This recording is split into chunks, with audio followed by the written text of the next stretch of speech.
My marriage and my family's expectations are at the center of a challenging circumstance that I'm now going through. My spouse's and his mother's unrelenting pursuit of wealth seems to be overshadowing my opportunity to inherit what I am legally due. You might think that if we get married, inheriting something from your own family would be easy. But for me, that's starting to feel like a pipe dream. My spouse and his mother have a strong financial obsession. They've come to the point where they even want to claim the hard-won heritage of my late father, which is something I can never forgive. My resolve only gets stronger every day. I'm resolved to resist their overwhelming greed. Allow me to introduce myself. My name is Kathy, and I'm 40 years old. I've been married for 14 years and have a hard career on top of that. Henry, my 42-year-old husband, works at a grocery close to the station, which is where our paths initially crossed when I was attending college. When I was working part-time at that exact supermarket, we began dating casually. When I was 23, we were married. Our son Liam, who enrolled in college this spring, has finally joined our family. Despite my dedication to completing my duties, Henry's careless spending tendencies are a concerning aspect of my existence. He is free to spend our hard-earned money, but his persistent requests for additional funding and his lack of openness have only made things more difficult for us financially. When it comes to talking money, especially with his parents there, the environment becomes combative. My refusal to comply with their incessant requests frequently results in severe resistance from them. My son Liam completely agrees that when his grandparents arrive, things usually seem to get tense. In fact, Liam frequently decides to avoid them. But Liam just dropped a bombshell that made an already tense situation even more stressful. He discovered his father's adultery. I was more devastated than angry when I learned this. But Liam's encouragement gave me the courage to think about talking to my husband before making any big choices. While I was collecting my ideas about how to handle this sensitive matter, an unforeseen circumstance occurred. Suddenly, my husband and his parents were in our living room. My spouse quietly mentioned that he needed $8,000 for the plan, which led to what seemed to be a simple visit turning into an expensive trip to Hawaii. I became so enraged that I took advantage of the opportunity to confront them about my husband's infidelity, as well as their unrelenting requests for money. The seriousness of my charge set in, and the room became silent. My spouse initially disputed everything, questioned the need for evidence, and maintained his innocence when I confronted him about his affair. In response, I informed him that he had been spotted leaving a hotel with a different woman. He attempted to undermine the witness, our own kid, which caused me to hesitate since I didn't want to involve Liam in a clumsy altercation. My mother-in-law surprised me by downplaying how serious the infidelity was and implying that this kind of behavior is normal and should be ignored. That she, a woman herself, could brush off such behavior with such indifference horrified me.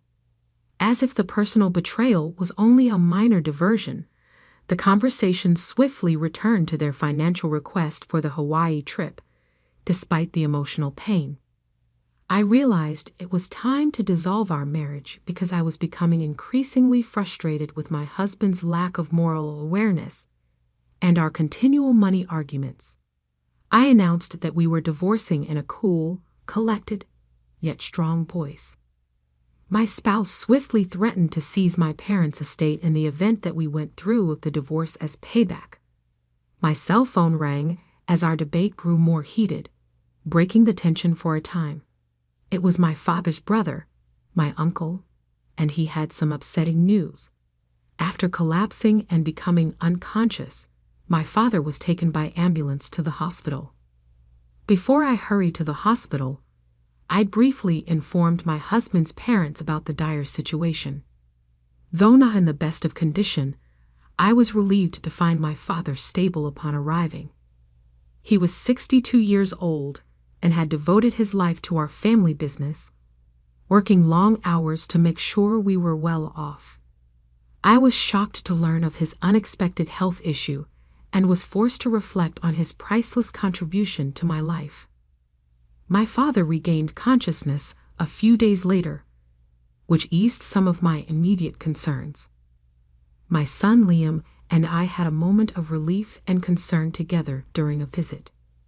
But a follow-up call from the physician verified the seriousness of my father's illness, which had been made worse by years of overwork.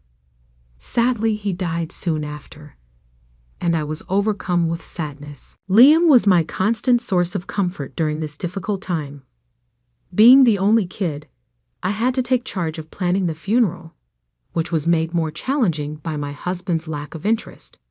My in-laws attended the burial, showing a tactless curiosity about the family home's value and a shallow admiration for it. Following the memorial services, my in-laws surprised us with a visit while I was still processing the loss of my father. In spite of the situation, their attention was regrettably drawn to the more materialistic elements. My mother-in-law was especially preoccupied with the opulence of the home, highlighting their continued insensitivity and materialism in the wake of our family's loss. I was putting funeral clothes away and trying to work through my grief when I got a phone saying my parents were suddenly coming to visit. Feeling a little confused and uneasy, I couldn't help but wonder why they were there. My anxiety mounted, anticipating yet another discussion centered around money matters. I was ready to have a meaningful talk with them when they arrived, resolute to grasp their motives. The atmosphere changed as they entered. Having followed along, my in-laws smiled contentedly as they sat down on the couch. When my husband suddenly offered that we move out of our large house and that his parents come in with us in a new one, the anxiety increased. Startled by this proposal, I reiterated that I had made the decision to move forward with the divorce because I had to take care of my deceased father's affairs. Disregarding the facts of his adultery and our approaching divorce, my husband casually demanded that we split everything we owned, including my inheritance, as a married couple. I was enraged by this audacious demand, supposing entitlement to my entire fortune. I was even more irritated when his parents began to casually debate which room they would want in the possible new mansion. Determined to protect the legacy that my father had worked so hard to build, I vowed never to let them have their way. The audacity of my husband and his parents treating my father's house and wealth as if it were rightfully theirs had stretched my patience to its limits. A few days later, amidst these tumultuous events, I received a call from my uncle. His comforting words and support reassured me that I was handling the situation well despite the overwhelming challenges. The conversation with my uncle took an unexpected turn when he mentioned he had some urgent news to share, prompting us to arrange a meeting that very night. As he revealed shocking details about my husband and his parents, I was stunned by the gravity of the information. Determined to find a way forward, I confided in him about the outrageous demands and claims made by my in-laws. Outraged by their boldness, my uncle reassured me that he would help manage the situation. Curious about his approach, I eagerly met with him the next day, bringing along my son Liam. The plan was to enlighten Liam about the true nature of his father and grandparents and to prepare him for the difficult times ahead. Armed with this new strategy, I called my in-laws over for a discussion about potentially all 6 of us living together in my family home. The proposal seemed to catch everyone off guard, but after they realized we were serious, my mother-in-law quickly warmed up to the idea, excited at the prospect of living in what she called a dreamlike mansion. However, the excitement was short-lived. Reality hit when my father-in-law brought up the cancellation fee for their previously planned trip, demanding reimbursement. Their unabashed self-interest was glaring, and I was appalled by their audacity. Yet, my mother-in-law, unfazed, assured everyone that they would manage the finances soon enough, brushing aside any immediate concerns. Having dealt with my husband and in-law's relentless pursuit of money for so long, I had become somewhat numb to their schemes. But this time their sheer selfishness struck a deeper chord, reminding me of the challenging road ahead in standing up to their manipulative tactics. However, Liam, who wasn't used to their blatant and greedy behavior, was clearly upset and angered by their audacity. To comfort him, I gently patted his shoulder and assured him that we would manage the situation together. As the conversation continued about the possibility of moving into my family home, I decided to play along, fully aware that their expectations were far from reality. Henry, my husband, probed into the logistics of the move, his tone unusually sharp.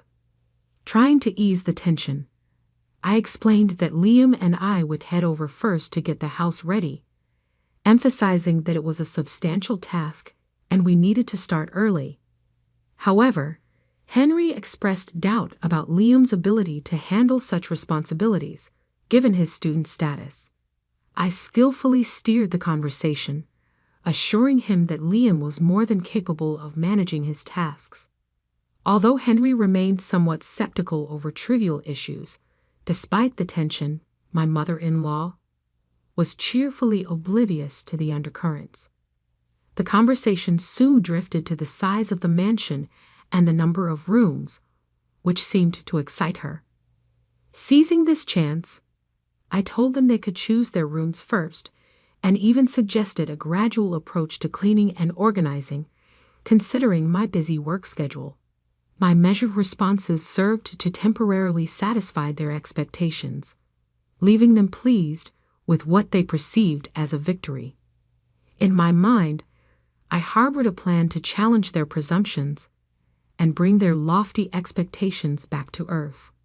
The moving day was scheduled a month later, giving me some time to strategize and perhaps change the course of events to better align with reality and fairness. I was filled with a mix of anticipation and determination as the decisive day approached. The day when my husband and in-laws were expected to arrive with a moving truck, believing they were about to take possession of what they thought was their new home. Liam and I stood at the front entrance, ready to meet them.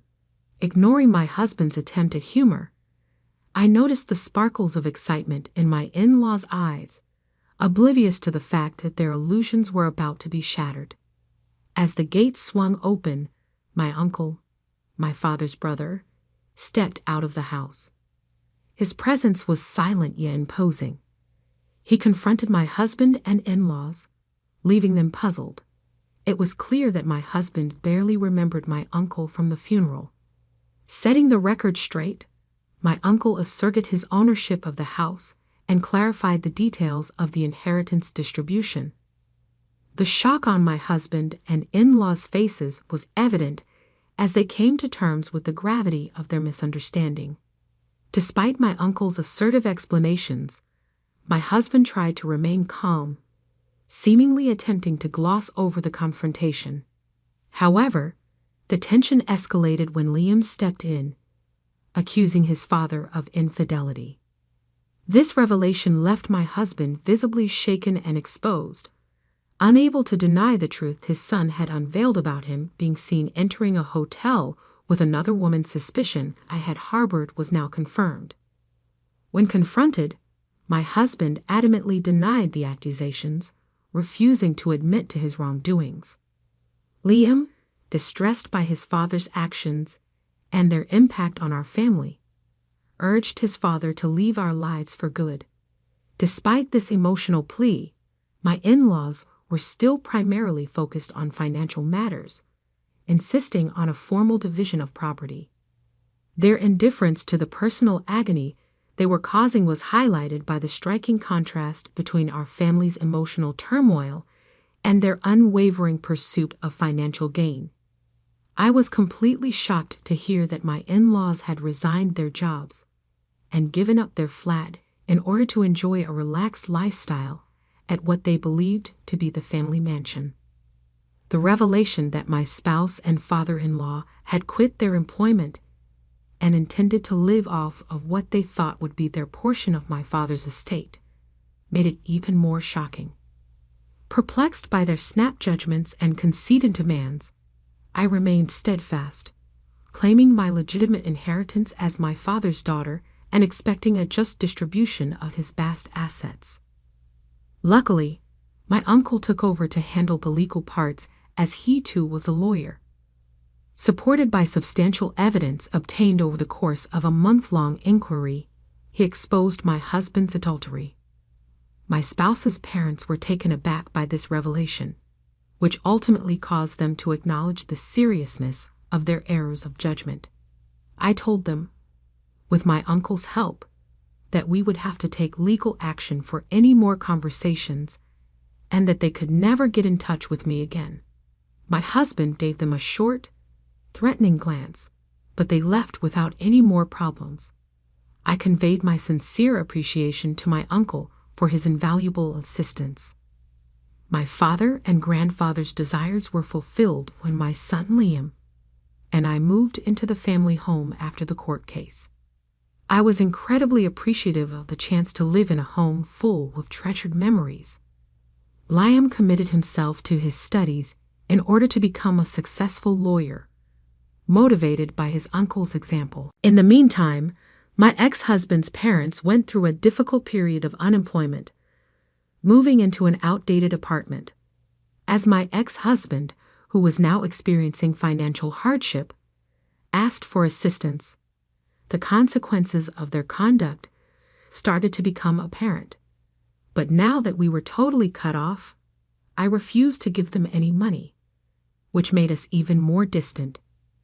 Their prior plan to finance a luxurious trip that never happened fell apart even more, revealing the depth of their deception as my ex-husband struggled to adapt to his new reality of working day jobs and part-time hours. Freed from these obligations, I concentrated on my work and excitedly anticipated Liam's college graduation. Glad to have overcome such major obstacles, I was eager to turn a new page in my life.